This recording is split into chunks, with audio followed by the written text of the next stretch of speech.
Tonight, the monster hurricane taking direct aim at Florida's Gulf Coast. Hurricane Helene expected to make landfall as a catastrophic Category 4 storm.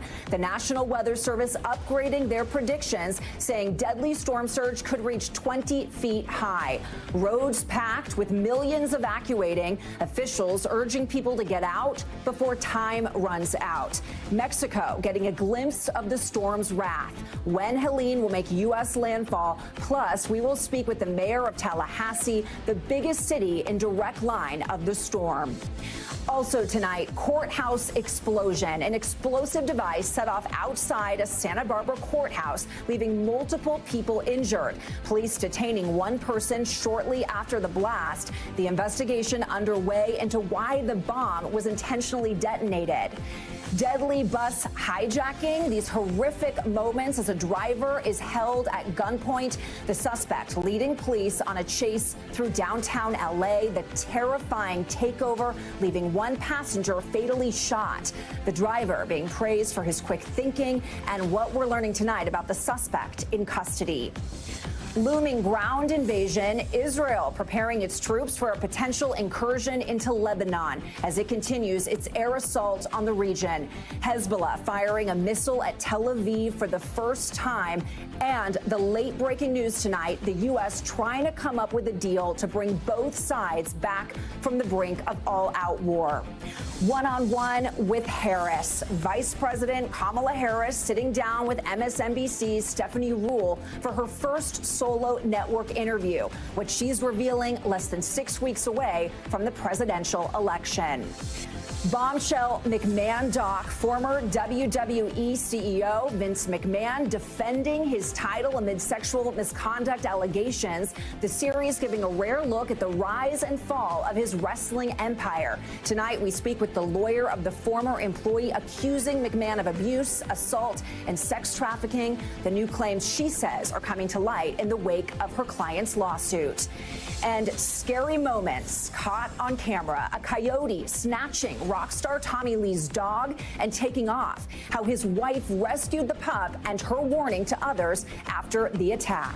Plus, with Hurricane Helene set to rapidly intensify overnight, our Bill Karen standing by with the latest track in timing. And Top Story starts right now.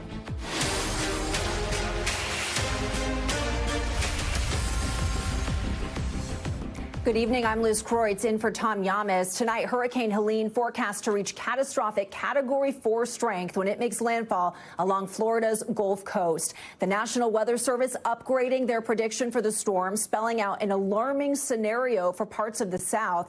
Taking a live look right now at the Florida Keys as Helene's outer band begins to lash the region. Right now, the monster storm is putting more than 40 million at risk. Tropical alerts stretching thousands of miles, going well beyond Florida.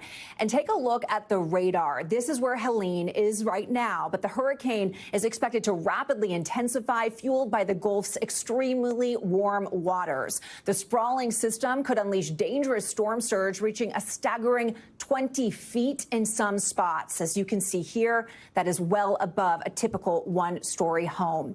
The storm also putting millions at risk for tornadoes, power outages that could last days, if not weeks, destructive winds, flash floods, and as we mentioned, life-threatening storm surge. Helene already making a powerful mark on Mexico. Violent winds and torrential rains toppling trees and power lines there. Downpours inundating popular beach destinations, giving us a glimpse into what is headed this way. Now, back in Florida, officials are warning residents to get out now. Mandatory evacuation has been ordered. Please leave this area. Many seeming to heed those warnings. Highways jam with people packing up and getting out. Florida Governor Ron DeSantis putting the entire state on alert. This is a really big storm. You're going to see impacts up to 250 miles outside the center of the storm. And Now, for those deciding to hunker down there, now really is the time to stock up and gear up for the powerful system, roughly 24 hours away now from making landfall. We have a lot to get to this evening. We have full team coverage. The mayor of Tallahassee is going to join us as his city is set to face the strongest hurricane in its history. But first, we're going to start with meteorologist Bill Cairns. Bill, a busy night for you. What's the latest on the track, the timing, and where it's expected to make landfall? Liz, tomorrow night at this time, we'll be watching that northern eye approaching the coast of Florida with that landfall expected tomorrow evening. So this storm has about 24 hours to see how powerful it can get. The Hurricane Center has it going up and increasing about 45 miles per hour, the max winds from what it is right now, up to 130 miles per hour winds. So that's a Category 4, the lower end of a Category 4. It's still possible it could be stronger than this. We hope it's going to be weaker. What we do know for sure is where it's heading. There's been excellent agreement on that. And then the storm is going to race Friday early morning through Georgia. Even Atlanta could have power outages and trees down. And then a historic rainfall totals to the east of that path. So all of our computer models, excellent agreement up towards Apalachicola. They call this the Big Bend of Florida. This is kind of a swampy, unpopulated area. And this looks like where it's going to take the direct hit. Tallahassee is only 30 miles inland, Liz. And that's probably the city that we are most concerned with for extreme wind damage. Yeah, Bill, this is a massive storm. It's a fast-moving storm. What is most concerning to you right now about where it's heading and the damage it could do?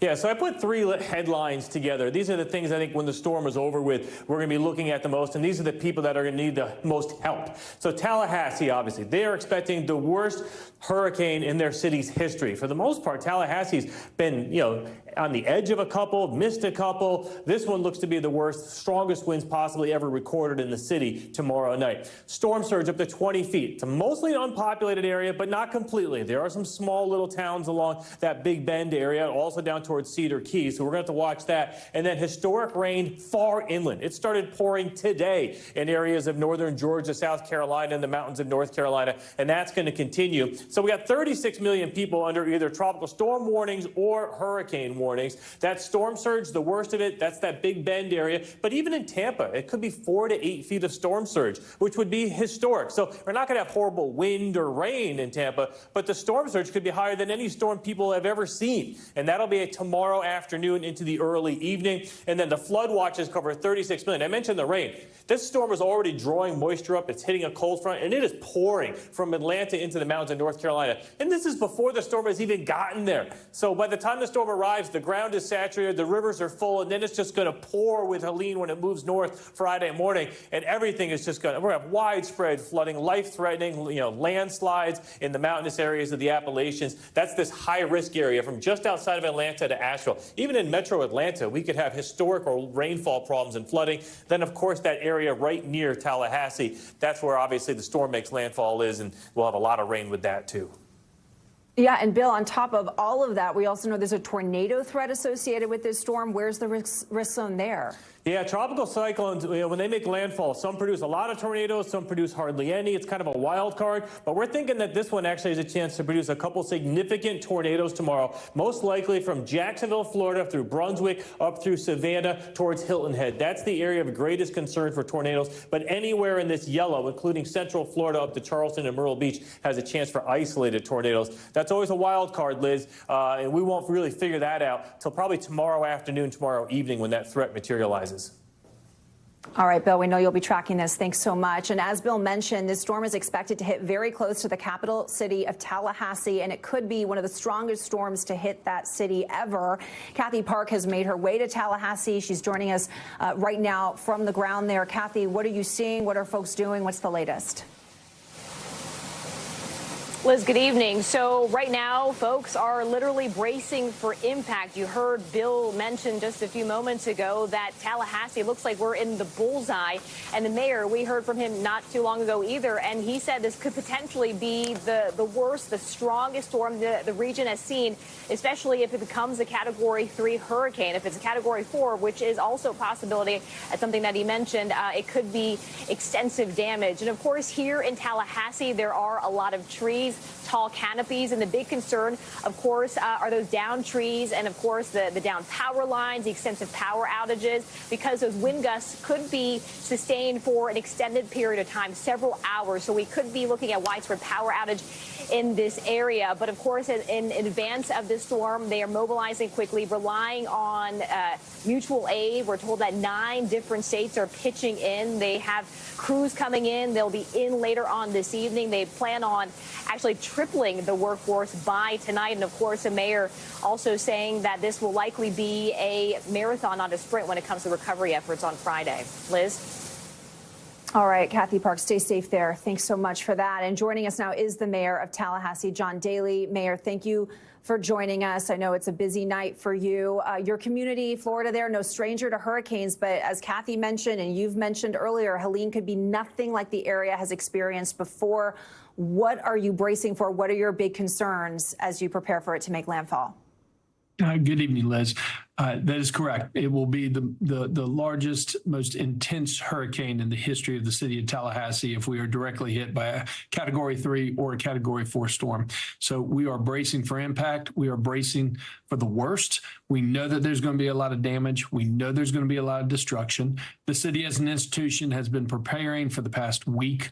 We are fully prepared. We have our assets all over the community. We have personnel all over the community that will be prepared to respond after the storm. The residents have done a tremendous job getting ready as well, and I want to keep stressing to please take care of yourself, your family, your neighbors, and your neighborhood. But this is going to be a catastrophic storm for us if it does hit us head on as a Category 3 or a Category 4. Yeah, do you think the infrastructure is prepared in the city for something like this?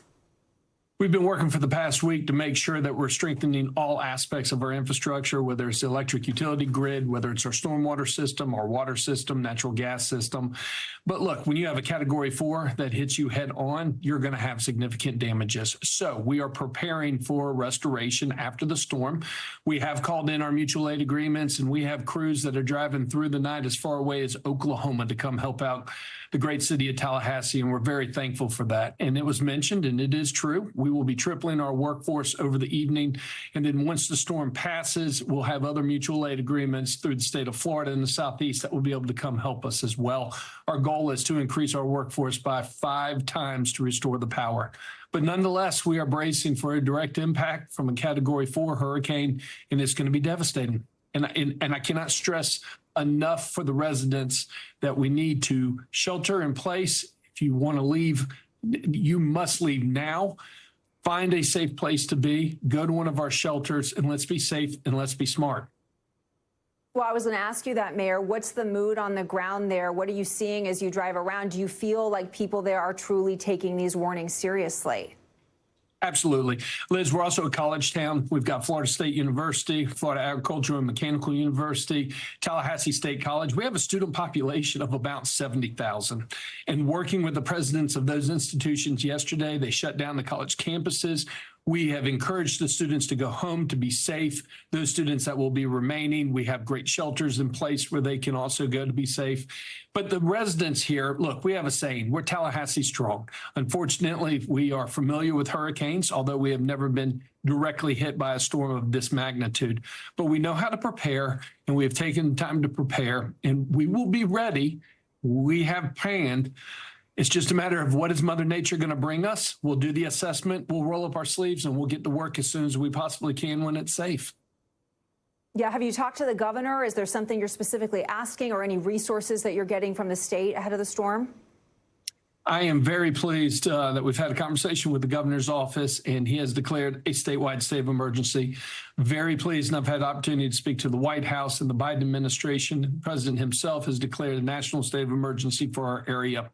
Both those actions, along with the local state of emergency, opens up tremendous resources, cuts a lot of red tape, gives us tremendous flexibility to be able to respond. And so we are in the proper position. We are properly prepared. We have the assets either coming into our community or already staged. We have the personnel coming into our community to complement our workforce as well. We will be prepared. The question is, how bad will the damage be? And if I can, Liz, I just want to really thank all the incredible men and women that work for the city of Tallahassee, both in the utilities, our first responders, state level, federal, all of the mutual aids that are coming in, all the personnel in the surrounding counties. They're doing an incredible job to try to keep us safe. All right. Well, Mayor Daley, thank you so much for taking the time. Stay safe, and we're thinking of all of you. Thanks so much. Thank you. Thank you. All right. Also in the crosshairs of Hurricane Helene is Florida's Big Bend region, which is bracing for up to 20 feet of life-threatening storm surge. The area now preparing for its third hurricane in just over a year, including Hurricane Idalia in August of last year, which caused millions of dollars in damages and left several people dead. Our Jesse Kirsch is in that area right now. I know he's joining us from a car because conditions there are taking a turn for the worse. Jesse, where are you right now? How are you doing? What's the latest where you are? Hey, Liz. Yeah, we're just making our way into Perry, Florida. You were talking about Idalia and Debbie. I was here for Debbie. I was not here for Idalia, but I know our teams were in the area when that storm hit as well. We had some light car instead of outside to make sure we're not in dangerous conditions. It is starting to calm down right now, and this is that literal out of the textbook calm before the storm. As you're talking about, you can see it on screen there. We're bracing for quite a bit of storm surge, really powerful winds in this area. We came from Cedar Key earlier, and people were boarding up buildings there, but frankly, it's unclear how much of a difference that will make because we're looking at storm surge that could be well over my head. When I was standing out on the street earlier, you can see that's, some footage from where we were earlier. People were filling sandbags as well as their homes in preparation to build those fortifications and then get out. I think one thing that stood out to me, we spoke to a gentleman who said he had left when Idalia came through. He decided to stay home during Debbie and was clearly spooked, it seems, by the winds that came through from Debbie. And that was a Cat 1. We're talking about something that could be dramatically more powerful this time around. And so he said he's not taking chances and that he, frankly, for any hurricane in the future, he's not going to be sticking around. So good to hear that kind of reaction from someone because you do not want to be in the path of these storms when they're coming through. And it's not even so much about the wind damage. You can, as the officials have been saying throughout the day, you can hide from the wind, but you run from the water. And that is the biggest concern for people who are, living very close to the coastlines. They will be potentially in the face of that storm surge. You do not want to be in that position, Liz. Absolutely, Jesse. We thank you for joining us with that report. We know the communication signal was going in and out because of the storm there, but thank you and stay safe. All right, Tampa is also bracing for Hurricane Helene. The city expecting up to 8 feet of storm surge there as businesses close down and residents prepare for the storm's impacts. Marissa Parra joins us now from Tampa. She's been there all day. Marissa, what's the latest on preparations there? Are you starting to feel the weather shifting? Hey, Liz. Well, we are feeling the outer bands of Helene, and you can see some of the preparations happening behind me. In fact, this is a normally bustling Riverwalk, and it is completely empty. And if we shift around here, you'll see the impacts of evacuation. So these stores have all been evacuated, and what you see instead of people going in and out of them, sandbags and these panels, these front protection panels have sort of been built as a fortress outside of storefronts like this one. So, Liz, today we've been spending our time talking to people in those evacuated areas, those evacuated zones, especially those low-lying, flood-prone, storm surge-prone zones. And we've also been talking to people at sandbag distribution sites. And so we kind of met a combination of people who were going to those sandbag distribution sites for the first time. Some of them, as we heard from Jesse and Kathy, we've talked to people who are still recovering from the impacts of previous storms, now taking this one more seriously as a result, Liz. And Marissa, Tampa International Airport is suspending all its commercial and cargo operations beginning at 2 a.m. Eastern tomorrow, we understand. What else is closing down? Well, we've seen many different facilities closing down. Just to name a few, we actually just heard from Governor Ron DeSantis, 62 different facilities around the state. We're talking about hospitals, nursing homes, assisted living facilities. We know that there are many different schools across the state, the region, ranging from, of course, elementary schools all the way through universities that are closed. And, of course, businesses in evacuated zones like our hotel earlier. But bigger names, of course, Busch Gardens in Tampa Tampa, that has announced that they are closing down. And we know that places like Disney World, Universal Studios, they're still operating, but they are closing some of their activities for now. Of course, all of that could change depending on what we see once Helene makes landfall. Absolutely. And you just briefly, if you want to share, I know you were evacuated from your hotel. Where were you? What happened that you had to get out? Yeah, we were an hour away. We were doing our job, reporting on the ground outside of a sandbag distribution center, and then we got a notification we were not expecting to get, which is that our hotel downtown Tampa was being evacuated. So we were one of many who had to clear out our things and find a new place to stay overnight. And we're fortunate that we have that ability. But Liz, I will point out when it comes to the privilege here, you know, we did speak to people in mobile home residences that said that they did not feel like it was that easy for them to pick up and leave. They didn't have the financial ability to do so. So it is something to remember here that, you know, there's a lot of people from all walks of life trying to stay safe. And that is something that authorities are doing their very best to make sure everyone from every walk of life can do, Liz. Absolutely, Marissa. Such an important point. Thank you. Stay safe. And I'm sure we'll be checking in with you over the next 24 hours. Thanks, Marissa. All right. We also want to point out that Tom Llamas is traveling to the hurricane zone right now. He will have the latest on Hurricane Helene as it prepares to make landfall right here tomorrow on Top Story, starting at 7 p.m. Eastern tomorrow night. All right. Meantime, we're going to move on now. We are also following some late breaking details tonight of an explosion at a California courthouse. Officials say an improvised explosive device went off, resulting in multiple injuries. Authorities taking one suspect into custody who they say threw a bag at the screening station containing that explosive.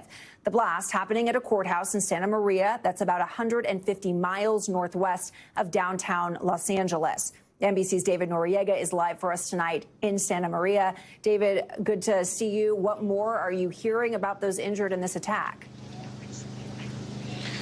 Liz, so a press conference on this literally just started a minute ago, so we're hoping to get more information on both those injured and the suspects and anything else that we might want to learn about from there. But as far as the injured, we know that there were 6 injuries. They were all taken to a nearby hospital for treatment. 5 of them arrived by ambulance. What the hospital told us is that 3 of them are in fair condition and 2 are in good condition, so no life-threatening injuries there. A 6th injured person was taken to that same hospital in a private vehicle. We don't know the condition of that injured person, but what the authorities have been saying all day is that none of these injuries are life-threatening. Of course, if any of that changes, we will update you. But so far, the damage does not seem to have been as bad as it could have. And some of the witnesses that we spoke to have also said that, you know, they were shocked that this happened, but also relieved that it wasn't worse. Liz?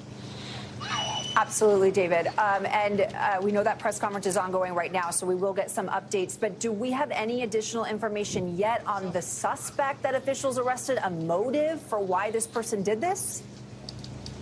We know very little, Liz, and the motive is really the big pending question. So the Santa Barbara County Sheriff's Office has said that it is an adult male, that he is in custody, and that they believe he acted alone. That is about all we know.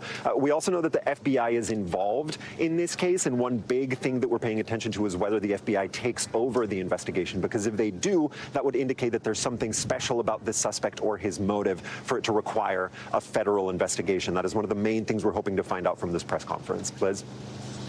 All right, David, we'll let you get back to that. David Noriega, thank you for joining us, and we'll get some updates soon. Meantime, here in Los Angeles, the dramatic scene of a gunman hijacking a bus. The incident unfolding early this morning, leading police on a massive chase around the city and leaving one person dead. Steve Patterson has the details. Downtown Los Angeles, besieged by a storm of sirens. As a small army of squad cars tailed this hijacked LA Metro bus for an hour. The driver, police say, steering the bus at gunpoint. This operator continued to operate the bus in as safe a manner as he could. Police say the bus came under assault shortly before 1 a.m. The hijacker, identified by police as Lamont Campbell, shot one passenger, sending others running from the bus. The operator initiated the emergency protocols on the bus. Police say the driver remembered a piece of life-saving training, pressing a panic button to display a distress signal on the bus's message board. 911, call police, emergency, spurring the LAPD into action. Deploying spike strips, funneling the bus into a trap. The SWAT team surrounding the bus. LAPD is around it. Come out with storming in, pulling the driver to safety, arresting the suspect, alive and unhurt. He surrendered immediately, and there was no use of force at the end of the pursuit. Police say one passenger was shot multiple times. The victim later died at the hospital. No one else was hurt. A small wonder, police say, thanks to the quick thinking of the man steering away from danger. They are civil service heroes. Courage under fire, calm behind the wheel. Wow, a terrifying incident unfolding here in L.A. Steve Patterson joins us now. Steve, do we know anything more about the suspect, the victim, and what may have led up to this? Yeah, Liz, a little bit more about the suspect. We know 51-year-old Lamont Campbell booked on suspicion of murder, now being held on $2 million bond. The motive, of course, still under investigation. It's still very early, only that there was some sort of altercation leading to the shooting on the bus. Meanwhile, we know first responders tried to revive that shooting victim on the scene, who later, of course, died at the hospital. Liz. All right, Steve Patterson, thank you. Moving overseas now to the Middle East and the escalating war. Tonight, for the first time, Hezbollah launching missile strikes targeting Tel Aviv. Israel's military saying it's preparing for a full-blown ground invasion. The U.S. is trying to de-escalate the crisis, with Secretary of State Antony Blinken working on a ceasefire proposal between Lebanon and Israel. Richard Engel is in Beirut with more. Israel now says its strikes into Lebanon are preparatory to take out Hezbollah fighters and weapons before a possible ground invasion.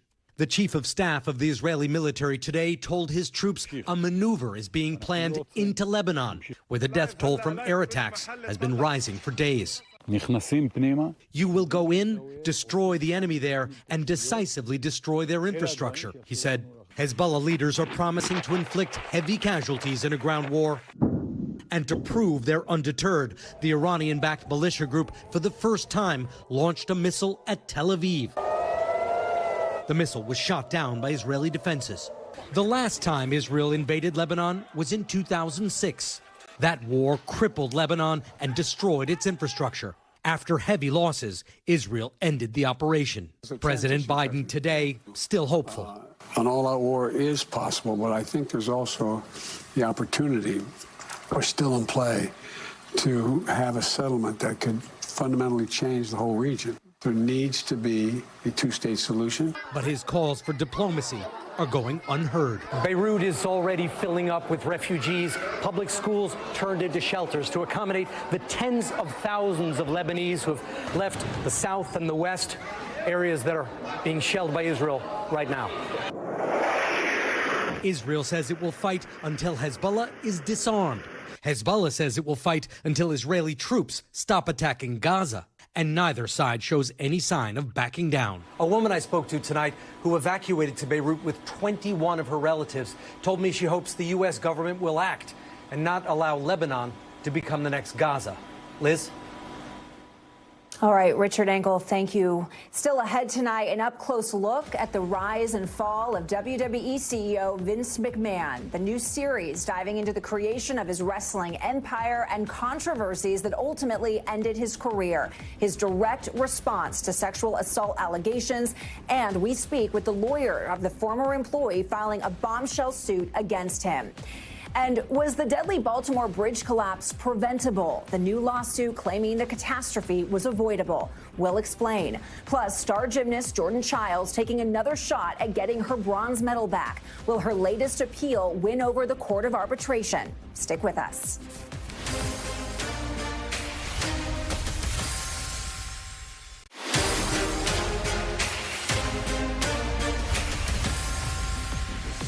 All right, we're back with Top Stories news feed, starting with the allegations by Maryland state investigators that the deadly bridge collapse in Baltimore was, quote, entirely preventable. In a new lawsuit against the owners of the Dolly cargo ship, investigators say the ship set sail despite finding unresolved power issues the day before. The filing follows two separate lawsuits from the Department of Justice and the families of the 6 victims. Rising sea levels causing the 10th house in 4 years to collapse along a stretch of North Carolina's coast. Video showing a house on the Outer Banks. You can see that they're tumbling into the water. Its debris pushed towards the shore by waves. Just 4 days earlier, debris from a different house nearby also crumbling in the swell. Officials saying no injuries were reported, but a section of the beach has been closed down due to dangerous debris. The wife of Motley Crue drummer Tommy Lee rescuing the family's dog from the jaws of a coyote. New video showing the coyote running into their backyard and grabbing the dog from the edge of the pool in broad daylight. Lee's wife, Brittany Ferlin, you can see them chasing the coyote down, snatching the dog out of its mouth. Ferlin says the dog is okay, but that the coyote struggled to get over the fence, which is the only reason that she was then able to catch it. And American gymnast Jordan Chiles filing a second appeal now to get her Olympic bronze medal back. Chiles' legal team filing a new application with the Swiss Federal Supreme Court seeking to reopen the discussion around who should be awarded the bronze for the Olympic women's floor exercise. USA Gymnastics saying the Court of Arbitration for Sports refused to consider audiovisual evidence proving that her coach did indeed file an inquiry into her score in the required time limit. And all right, we're going to turn now to power and politics. Vice President Harris sitting down with MSNBC's Stephanie Ruhle, her first one-on-one network interview since becoming the Democratic presidential nominee. The conversation taking place following Harris's rally in Pittsburgh, focusing on the economy and promising a new way forward for the middle class. So let's bring in NBC News senior White House correspondent Kelly O'Donnell, who is in Pittsburgh tonight on the campaign trail with Vice President Harris. Kelly, good to see you. I know you're there covering the speech on economic policy by Vice President Harris. MSNBC's Stephanie Ruhle asked Harris about how she plans to take on Trump when it comes to the economy. Let's take a listen. There have been tremendous economic wins, and you've just laid out a big plan. But still, polling shows that most likely voters still think Donald Trump is better to handle the economy. Why do you think that is? Well, here's what I know in terms of the facts.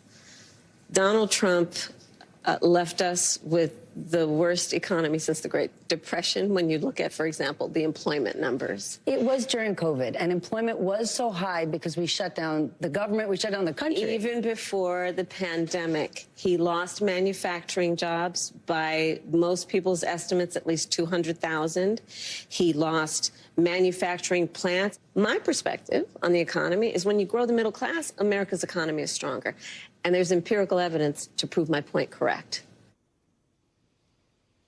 All right, so Kelly, it seems no coincidence Harris is doing this interview following an event on her economic plan. What do you make of what she says there, and how important is it right now for Harris to make sure she has an effective message when it comes to the economy? Well, if you look at polling, she is behind on this issue. She has closed the gap quite a bit since she entered the race as the top of the ticket candidate and compared to President Biden. But Donald Trump still has that edge when you talk to voters about the economy and who do they think would handle it better. And clearly the economy is one of the biggest issues because it affects voters across the board, those that are worried about making ends meet, those that are worried about saving for the future, those that operate a small business. A whole range of voters are affected by it. And so she has been pressed to come up with more plans, to explain her positions. And some of that is what she did at the Economic Club here in Pittsburgh today, where she talked about different pillars of her views. And she described it as being a pragmatic approach, not rooted in an ideology, but trying to do things that would make some items more affordable, deal with investing in entrepreneurs, and also bringing manufacturing back to the U.S. So it's a big issue. Voters are following it, and she's trying to answer some of the questions that they have. Liz? Yeah, it seems so. And Kelly, in addition to the economy, Vice President Harris was also asked about immigration, which we know is another major issue for voters. Did we really hear about how Harris plans to tackle that issue in the interview? Well, when you pair the two together, the economy and immigration, for Donald Trump voters, those are top of mind issues. And so addressing both of these makes a lot of sense from the Harris campaign perspective as we get this deep into the campaign season to try to answer questions and to try to pull off support from Trump or from those who have not yet decided. So she was asked about immigration and her views on that. Here's a portion of what she said to our colleague Stephanie Ruhle. Communities around the country that have legal immigration, many have said we're at capacity. And many feel like the government has said to them, well, adapt, sit down, be quiet. This is how it is. What would a Harris administration do for those communities who've taken in many, many legal immigrants but are at capacity? Well, first of all, we do have a broken immigration system, and it needs to be fixed. And if we take a step back, months ago, some of the most conservative members of the United States Congress came together with others, proposed a border security bill that would have put 1,500 new border agents on the border. Donald Trump got word of the bill, realized it was going to fix a problem he wanted to run on, and told them to kill the bill, don't put it up for a vote. He killed a bill that would have actually been a solution because he wants to run on a problem instead of fixing a problem. And that's part of what needs to be addressed. And my pledge is that when elected president, if the American people will have me, I will bring that bill back and I will sign it into law. And of course, Arizona is a key battleground state in the map of 2024, and Harris is headed there on Friday. And we've learned that she will be making a stop along the border. That's different than the issue of immigrants who have been moving into cities and changing some of the dynamics there. But the southern border is always a hot button, and Harris will be talking about that on Friday. Liz? Oh, yep. All eyes will be on her there. Kelly O'Donnell, thank you so much. All right, coming up next, the devastating wildfires raging in Ecuador. Dramatic images coming in tonight as residents race to put out the flames themselves. Stay with us.